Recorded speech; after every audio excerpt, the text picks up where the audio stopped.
Ladies and gentlemen, boys and girls, I'm your host with the most, Finding Nemo, aka Nemo Hose, and we like to interrupt this program to bring you this special GGN GSPN special where I sit down, fight night, and talk to the champ, Floyd Money Mayweather, before his big fight versus Conor McGregor.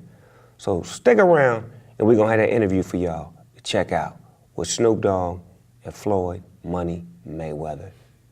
You dig?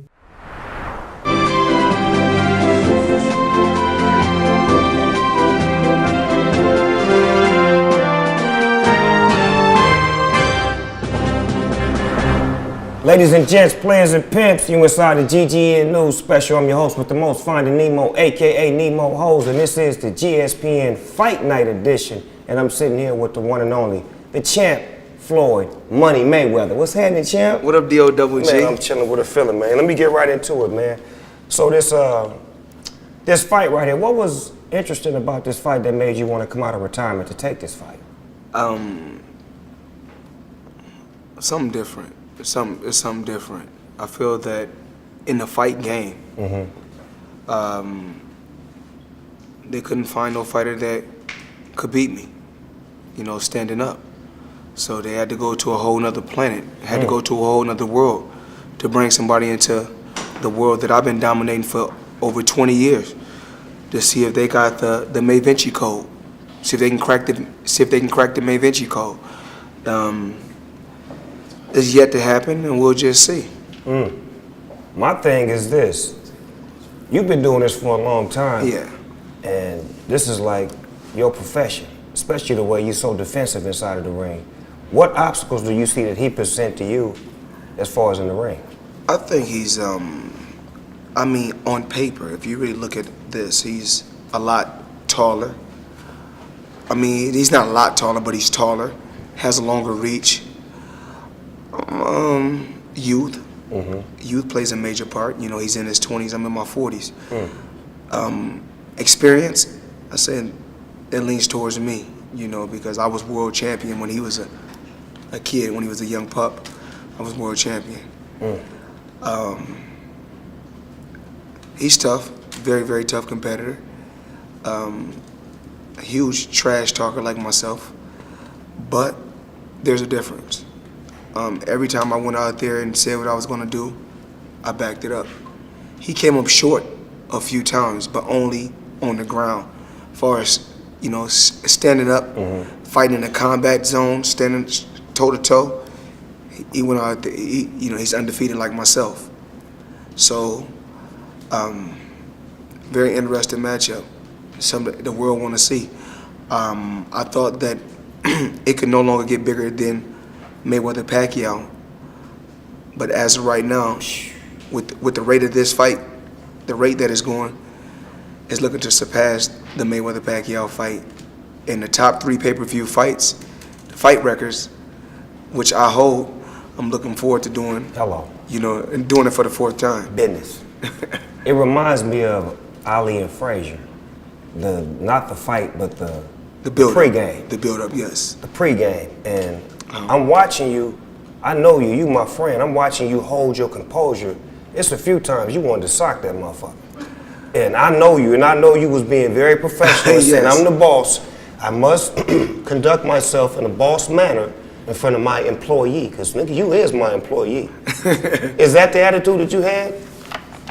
I just feel like, taking the chance of, when he touched me a couple times, when he said some very disrespectful marks a few times, he said a few things. It pushed my buttons, but just with experience. I'm not finna to, it'll cost us, in the long run, it'll cost us hundreds of millions that we all could be putting in our account if we do it the smart way. So I say, you know what, I'm gonna hold out. I'll wait till August 26th. And do it when it counts. I'm not gonna do it when it don't count. Where did you learn your business savvy? Because I know you come from a line of fighters. Your uncles, your father, they all were great fighters. I grew up watching them. I just seen your father in the club the other night. We was saying, I told him, I said, I love Floyd. And you was at Dre's before. Yeah, I'm like, I grew up watching you though, Pops. You understand what I'm saying? So being that said, how does that, you know what I'm saying, on the business side as far as where did you get that business sense? Because you surpassed everybody in boxing and sports and everything in general. I'm watching you as like, you bigger than the NFL franchise. Just my team, me believing, you know, Right. I'm gonna be honest. Me and a lot of my guys, I'm saying I have a team also, but you know, my team don't get in there and go to war like I go to war, but they go to war on the outside. My Righteous. team go to war. I'm very, very tough on my team. I want my team to be the best that they can be on the outside. But as far as on the outside, you know, Al Heyman. That's the OG right That's there. an OG, a legend, a very shrewd businessman. Leonard Ellaby, master degree, you know, in business. So you know, when you surround yourself with people like this, just being around certain individuals, like even being around Don King, being around Bob Arum, being around just different people that's been in the game a long time, and you know, my billionaire buddies. You know, every time I got around my billionaire buddies, I was more like, it's cool to come over your house, but I need a house like this. Yeah. It's cool to ride on your yacht, but I need a yacht like this. It's Yeah. cool to ride on your jet, but I want a jet like this. Righteous. And I said, no, I don't want to ride on yours. You show me how to get it. You can't be my friend if you can't show me how to get it. Because once they show me how to get it, then I can install it in my children. Then it trickles Bloodline. down. It's a bloodline thing. Yes. So it's about wealth. You know, I'm no Right. longer rich, I'm wealthy. Right. So what about the fighters that are under your wing? I know you're teaching them how to be great fighters, but are you teaching them how to be great businessmen? Because you trying. are the best. I'm trying. Floyd, on some real talk, I would sign to you on some business shit. I'm trying. I know I can't fight like You the know, fighters, but I would what I sign tell to you them on is some this. business shit. What I'm telling them is this. I had to learn. Right. You know, it wasn't easy. It didn't happen overnight for me. It was a couple bumps in the road, but I believe in just putting fighters in a position to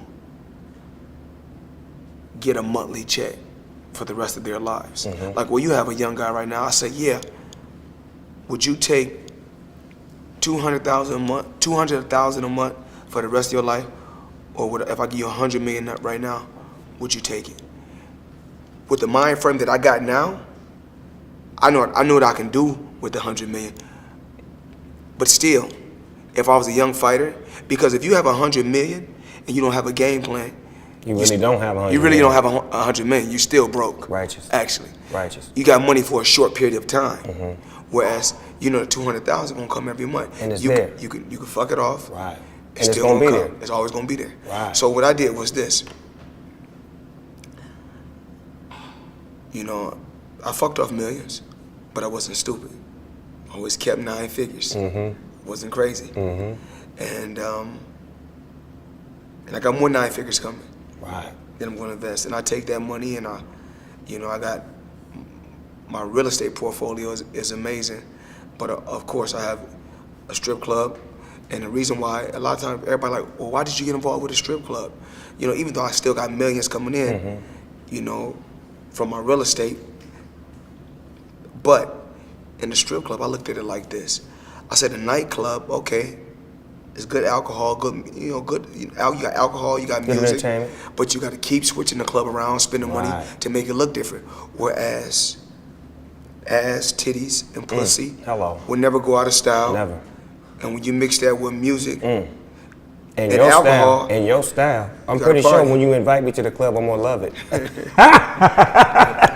yeah, so that's just my thing, you know. It's more like when they see me out, they say, oh, you know, just my mentality is totally different from anybody else. When they see me with a girl, they say, she a hoe. I said, well, I'm a hoe too. Now, They say, well, she a stripper. I say, well, I own a strip club, but this is who I'm supposed to be with. post to. And See, I but say- you own up to everything that you do, Yeah, though, champ, absolutely. and that's what I love about Stand you. up. Yeah, you've been that way. And I heard that back in the days that you fought with Sweet Pea. Sparring Well, with him. I boxed. What? I boxed him before when I was young. Wait a minute, how old was you in the ring with the P? Remember now, we was fighting professional at the same time. I fought on the undercard of Pernell Whitaker and Oscar De La Hoya. I fought on their undercard. it was a great experience. Man, I love Sweet Pea from afar, man. He just was like the bad motherfucker in the ring, just a small bad motherfucker. He beat my man. uncle before, and he got a gold medal in the Olympics, and he's one of the guys that paved the way for me. A fucking unbelievable fighter. Right. And he don't get the credit that He don't. he's due. He don't. He's one of the best of all time. See, but if you say that, then that's all the credit he need right there. Man, he's a legend. Because you the greatest of all time. So if the He's a greatest of legend. all time stamp you, Well, you know, my thing is, you know, once you reach a certain level in the inside, I mean, because, you know, you got entertainers that make a lot of money and then they come and go. And you're one of the few, and I have to commend you on this, you're one of the few that's been relevant for over 20-some years. yes, sir. And so, and it's like a lot of, you got rappers that think, you know what they do? They hot for, 36 months, 48 months, Right. even 5 years, right? 6 years, right? But then they got to go on that chitlin circuit. That chitlin circuit is overseas. Bad. They got to go overseas or get on somebody else's undercard. Where with you're like me. Once you became the main event, you stayed the main event and you stayed the main attraction. And became the boss. Oh, you know, we got to do that. We got to be the boss. Got to do that. That's my show you on right now. You know that, right? D-O-double-G. This is a question that a lot of people are asking me because, you know, I be doing things in the world, and they said, if you beat Conor McGregor, would you give him a fight in his world since he came to your world? Well, first we got to get August 26th Out the way. Righteous. Let's get that. You know, let me get that crazy money in Right. an account. Let me invest Right. that Right. so I can continue to buy Right. whatever I want to buy. And make sure that every month. the rest of the Mayweathers is taken care of for the next 100 years. Well, you know how I do it. You know, houses in Beverly Hills, Right. New York, Right. Miami. That's I what- want that's y'all what to it's be about. like the Hiltons, like the Crafts, like the, you hear me? No, like, no, no. I just I want them to be like the Mayweathers. Man, I love that even more. That's even better. You understand what I'm saying? Because we need that. We need that history to break history, to show that, okay, that we changed the game and now we have a bloodline of family. I try to teach my sons and my family the whole line. Look, man, when I'm doing this for y'all so y'all can keep it running. Yeah, I mean, you had when your I'm boy, done with it.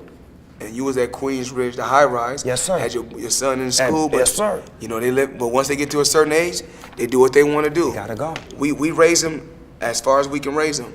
But once they get to a certain point, even like my boy, I mean, it's certain things like he got a little girlfriend. You know, when they get up 17 and 18, Oh my God, they get to get hair on themselves and they get to thinking they Yes. grown and they got bigger than me now. And I'm like, well, hold on, cuz you know I'm the one who brought you here, right? I still can put that thing on you. But anyway, we inside the Smoker Studio, everyday people, AKA real nigga shit. I'm gonna ask you some real questions and you can answer to the best of your ability. What's the first thing you do or think of when you wake up? The first thing I think about, I wake up and I thank God for letting me see another day. That's beautiful. Hot or cold? Hot, you can't cook with cold grease. Tacos or burgers? It all depends on who cooking. Ass or titties? Ass.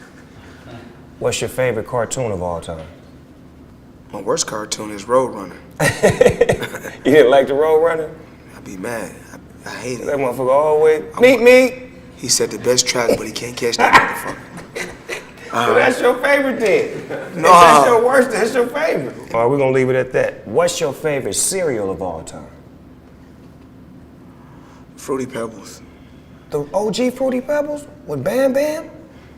I got to. Bam, bam, bam. Or Crunch Berries, either or. Oh, yeah, Captain Crunch Berry.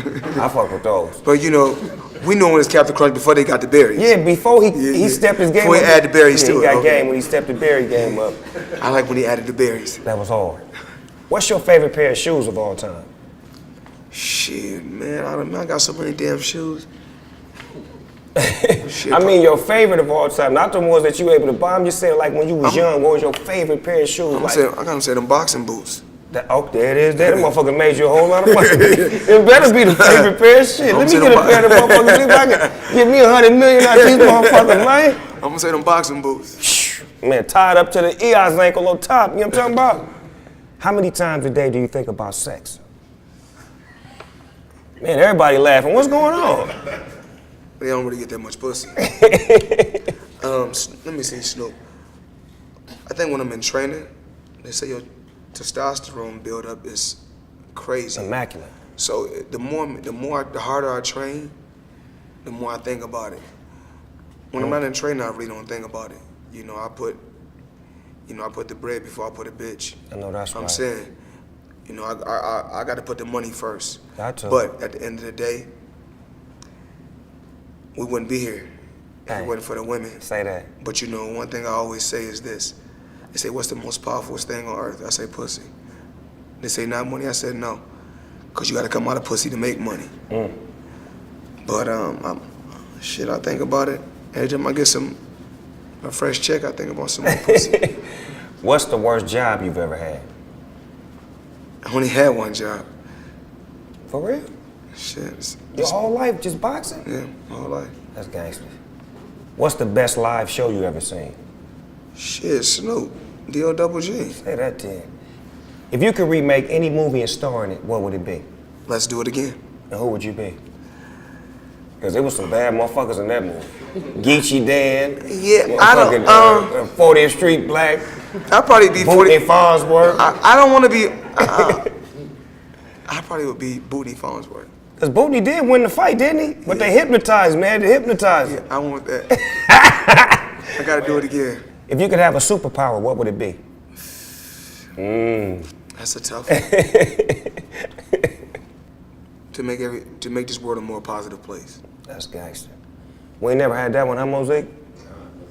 That's the first. I was gonna say I already got one. Yeah. Usually motherfuckers be saying I want to teleport so I can disappear on my bitch when she start talking shit.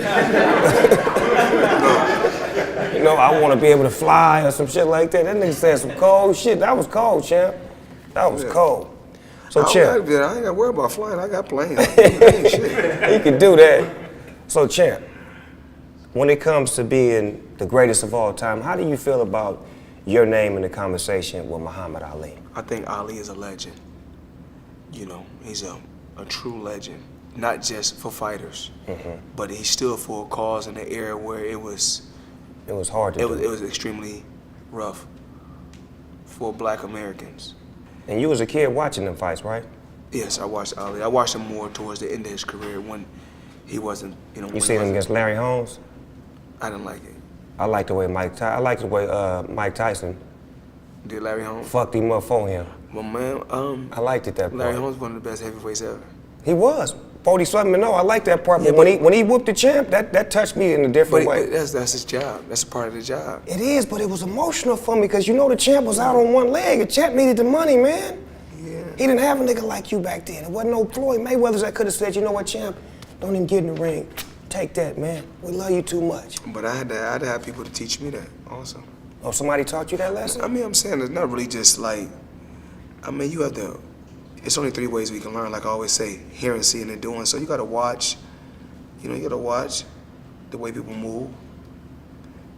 You know what I'm saying? And when you watch their movements, you gotta see what they're, just even in boxing, everything. As soon as somebody walk in the room, I can see their movements or tell you what they're about. Like if somebody come in the room, they like this, they itch like this, you see the 2 things. They trying to do something crazy or they on drugs. Wow. Well, you got your senses up. Your antennas is way to the sky. What I love about you is that you don't do nothing outside of the box. You just have fun. You don't need nothing to get you right. You just naturally right. You on a natural high, we champ. do, man. No, but I'm saying that need to be commended, man, because for you to do it for so long and not to be influenced and not let that be a part of your game, not knocking it, because every time I see you allow people to enjoy themselves. You provide drinks and everything. You let people have a good time, but you just don't indulge. I can't. It's always been like that? I can't, man. You never wanted to try? Come on, champ, let's go outside for a minute. No. It's just that That'd be my bucket list. Motherfuckers got me on their bucket list. Let me scratch this shit off mine. everything ain't for everybody. Right. Everything ain't for everybody. When did you understand that part? Because it took me a long time to understand that. Well, it started with my mother. With your mother being on drugs. Right. My mother was on drugs. She used to drink. and sometimes she lay in the house and don't get dressed. So I always said to myself, if I find a woman, I want my woman to get up, get dressed, and look good for me. I don't really. It's okay for her to, even if she smoke. I don't want her smoking cigarettes. My mother smoked cigarettes. Right. So that was if I meet a woman that smokes cigarettes, that's a turn off. no-no. It's a turn off. So if a woman, of course, in this era, this is the smoke era. So Right. you're gonna catch a woman that smoke puff a little bit. occasionally, But I right? prefer my woman to smoke joints and not Right. blunts. Exactly. It's more classier for a woman. Righteous. So that's just my thing. That's what I prefer. Like. Right. Don't knock it till you tried it. You never know if the champ really retired. We may have to have a little smoke party for him in the secret garden. Bring it to the strip club one night. When you gonna invite me to the club, champ? I thought you was gonna come Saturday. I'm gonna fall up in there you because gonna- I'm hearing beautiful things and I'm loving the selection of ladies that works there. Real man. classy. I see it. Real I classy. got my eyes like you. I'm watching, I'm hearing, Real and classy. I'm watching the moves that's being made, and then I'm gonna jump in and You see can bring what I'm feeling. and you can bring your smoke with you. I can. Absolutely. I love you, champ. You can bring your smoke with you. Champ, man, this is the champ, man. You know it. See, when you know the champ, you get champ shit done for you. You know what I'm talking about? Championship shit. Yeah. What about franchises coming to Las Vegas? Do you want to invest? Because I know at one point you were trying to invest in the Clippers, or your name was being brought up as far Yes. as buying the Clippers. I mean, I'm still thinking about buying an NBA team. I mean, I can buy an NBA team now. I mean, Yeah, because you heavily involved. I mean, it's crazy when they be like, oh man, what they got tax problems? Oh man, listen, I can buy an NBA team if I want to. Champ, did you hear me ask you anything about money problems? I'm just saying. This is me. I know, You know me. I the can buy media an NBA team. love to start some shit. Of course, they try to knock us any way they can. I seen how you threw money all on the boy at the. You went bad on him. I loved it. Well, you know how to do it. you want to. You went so nigga on him, I loved it. If you want to dress like you, if you want to have your shirt off and have a mink on like you at the girl collection, I ain't never seen nobody. You talking about class and classiness. You talk about style. Remember, money can't buy class. Money can't buy style. So, my man had a mink on in the summer. A mink on in the summer. But you was just walking on Fifth Ave with no shirt on at all. So let you know how hot it was in Right, New York. Exactly. So I said, we want to get you a job at the girl collection. So I threw money on it. Champ, man, I want to thank you for giving me this interview, man. I know you got a Man, busy we got schedule, to. man. Anytime for the Snoop Show. Man, come on, Anytime. dog. And I know you're going to do your thing in the ring, man. And I love you, I support you, and I'm proud of you, and I'm glad that you're going to make us happy. Snoop, we love you. We appreciate you. Yes, sir. We want you to keep up the legendary work. You're not just a legend in the game, you're an icon. Thank you, sir. And we take our hat off to you. Me and the money team and me and my family. Right back at you, Floyd. Champ.